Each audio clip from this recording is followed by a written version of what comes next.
पूर्व केंद्रीय राज्य मंत्री और इटावा से भारतीय जनता पार्टी के सांसद प्रोफेसर रामशंकर कठेरिया ने सेना में भर्ती अग्निपथ योजना के विरोध करने वालों को आड़े हाथों लेते हुए कहा कि सेना भर्ती की अग्निपथ योजना युवाओं के लिए केंद्र की मोदी सरकार की क्रांतिकारी कदम है। इटावा में सिंचाई विभाग के सर्किट हाउस में आज पत्रकारों से अनौपचारिक वार्ता में प्रोफेसर रामशंकर कठेरिया ने कहा कि सरकार ने जो कानून बनाया है उसका लोकतांत्रिक तरह से विरोध का हर किसी को हक है। यदि कोई भी नौजवान हिंसात्मक कदम उठाता है तो वो पूरी तरह से गलत है। उन्होंने कहा कि दुनिया के विकसित सभी देशों में इस तरह की पद्धति लागू है। सरकार की मंशा इस योजना को लाने की इसलिए है ताकि नौजवानों को काम मिले। कई जगह विरोध के बाद इस योजना में उम्र को भी बढ़ा दिया गया और यदि 1 साल की अवधि में किसी सैनिक के साथ कुछ अनहोनी होती है तो 1 करोड़ रुपए का मुआवजा मिलेगा। इसके अलावा दोबारा सर्विस का मौका है।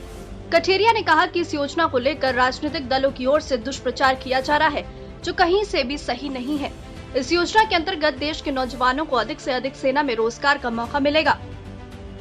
पूर्व केंद्रीय राज्य मंत्री और इटावा से भारतीय जनता पार्टी के सांसद प्रोफेसर रामशंकर कठेरिया ने अग्निपथ योजना को लेकर युवाओं से अपील की है।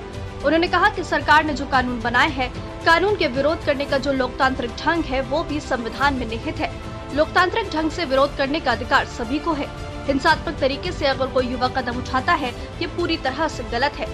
सरकार ने जो कानून बनाए हैं ऐसे कानून कई राष्ट्रों में है और उसी को ध्यान में रखते हुए और सोच समझकर बनाए गए हैं। सरकार की मंशा है कि ज्यादा से ज्यादा युवाओं को काम मिले। अगर सर्विस करने के दौरान अग्निवीर को कोई नुकसान भी होता है तो उसमें 1 करोड़ का बीमा भी है।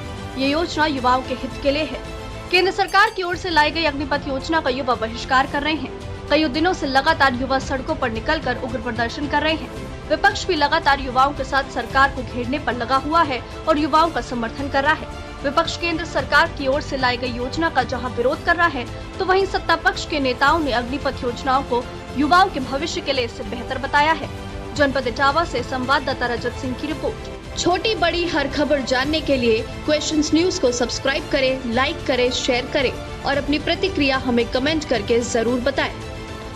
पहला तो ये है कि मैं सभी नौजवानों से अपील करता हूँ कि जो सरकार ने कानून बनाया है उसको विरोध का जो लोकतांत्रिक ढंग है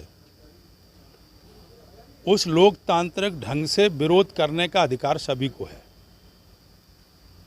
हिंसात्मक कोई कदम यदि नौजवान उठाता है और जिसमें किसी प्रकार का कुछ भी नुकसान होता है ये मैं समझता हूँ ये पूरी तरह से गलत है। और जहाँ तक बात सरकार ने जो कानून बनाया है उसमें एक तरह से कहा जाए दुनिया के जितने भी विकसित राष्ट्र हैं उनमें भी इसी प्रकार की पद्धति वहाँ पर है और उसी को ध्यान में रखते हुए मैं कह सकता हूँ कि एक सरकार की जो मंशा है वो मंशा यही है कि नौजवानों को ज़्यादा से ज़्यादा नौजवानों को काम मिले और उसमें उम्र भी बढ़ाई गई है और उसमें उसका 1 साल के उस पीरियड में कोई नुकसान होता तो 1 करोड़ तक का उसको वो भी है। उसके बाद भी सर्विस का मौका है। पूरी तरह से ऐसा नहीं है कि जैसा नौजवानों को लोग समझा रहे हैं ऐसा नहीं है। मैं समझता हूं कि उनके हित के लिए है, ज़्यादा लोगों को मौका मिलेगा और निश्चित रूप से आगे भी जो उनका अनुभव होगा उसके आधार पर भी उनको और भी जगह कहीं मौका मिलने की पूरी संभावना है।